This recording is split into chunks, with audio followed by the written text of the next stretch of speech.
آج کی خوبصورت حدیث بسم اللہ الرحمن الرحیم۔ رسول اللہ صلی اللہ علیہ وسلم نے فرمایا، الطہور شطر الایمان، ترجمہ پاکیزگی نصف ایمان ہے، حوالہ صحیح مسلم۔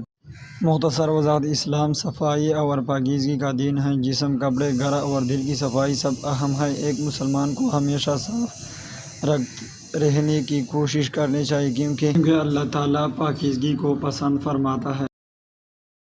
دعا: اے اللہ ہمیں ظاہری اور باطنی پاکیزگی اختیار کرنے کی توفیق عطا فرمائے، آمین۔ مزید اسلامی ویڈیو کے لیے ہمارا چینل سبسکرائب کریں۔ شکریہ۔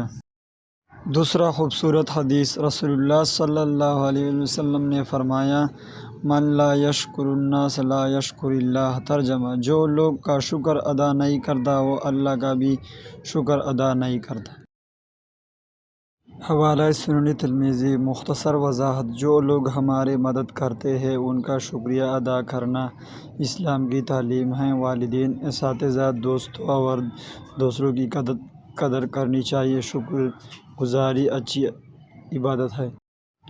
دعا: اے اللہ ہمیں شکر گزار بندے بنا دے، آمین۔